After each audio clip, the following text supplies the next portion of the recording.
And views کی head lines ملاحظہ فرمائیں۔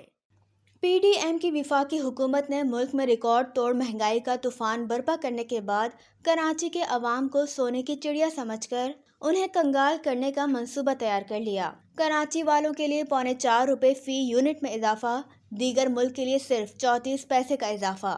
ماضی میں بجلی کا بل نظر آتش کرنے والی سیاسی جماعت پی ٹی آئی بھی خاموش۔ وزیر اعلیٰ سندھ اور وزیر توانائی کی بجلی پر دو رخی پالیسی، مہنگائی کے خلاف مارچ نکالنے والے بلاول زرداری عوام کو مہنگائی کے دلدل میں پھنسا کر اتحادیوں کے مفادات پورے کرنے کے لیے بھارت روانہ۔ ملک میں کرونا وائرس کے 21 نئے کیس رپورٹ۔ ایڈمنسٹریٹر بلدیہ کراچی ڈاکٹر سیف الرحمان نے گردوں کی بیماریوں میں اضافے پر تشویش کا اظہار کر دیا۔ شوکت خانم میموریل ٹرسٹ نے کراچی میں نئے واک ان کلینک کا آغاز کر دیا۔ صوبہ سندھ میں سندھ میڈیکل فیکلٹی کے مختلف کورسز میں داخلوں کے لیے داخلہ ٹیسٹ 28 مئی کو ہوگا۔ سول ہسپتال کراچی میں ڈاکٹر عبدالحمید جمانی کی تعیناتی کا معاملہ منسوخ ہو گیا۔ سائیں سرکار کی بے نظیر حکومت کی بے مثال کارکردگی۔ گمبٹ میں گمز میڈیکل انسٹی ٹیوٹ آف ہیلتھ سائنسز کے ڈائریکٹر ڈاکٹر عبدالرحیم بخش بھٹی نے سرکاری قومی ادارے کو بھٹی فیملی کا ادارہ بنا دیا۔ اقربا پروری کا نیا ریکارڈ، 70 افراد بھٹی برادری کے بھرتی کر کے میرٹ کا جنازہ نکال دیا۔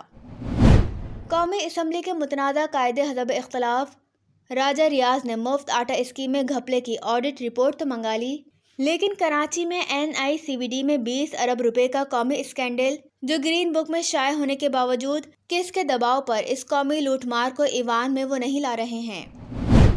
پاکستان پیپلز پیرامیڈیکل کے وفد کی حضرت کلام کی قیادت میں ایم ایس سول ہسپتال ڈاکٹر گریس کمار سے ملاقات۔ اب آپ آج کی ہیلتھ نیوز اینڈ ویوز کی تفصیلات ملاحظہ فرمائیں۔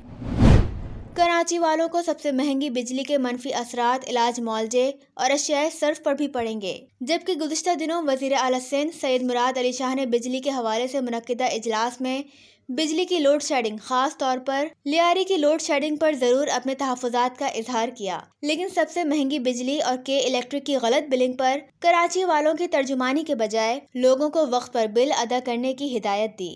سول سوسائٹی اور عوامی حلقوں کے مطابق اگر یہی حکومتی پالیسیاں جاری رہیں تو عوامی بغاوت کو خارج از امکان قرار نہیں دیا جا سکتا۔ ادارہ قومی صحت کے مطابق 24 گھنٹوں کے دوران 780 افراد کے ٹیسٹ کیے گئے، جس میں سے 21 افراد کے ٹیسٹ مثبت آئے۔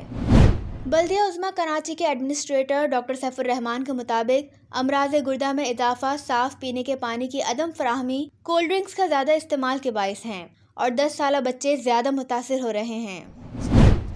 قومی دوا ساز ادارے کی ممتاز شخصیت، پاکستان فارماسیوٹیکل مینوفیکچررز ایسوسی ایشن کے سابق صدر، ظافا فارماسیوٹیکل پرائیویٹ لمیٹڈ کے بانی چیئرمین محمد امین خان رحلت کر گئے۔ ان کی نماز جنازہ ڈیفنس ہاؤسنگ سوسائٹی میں ادا کی گئی۔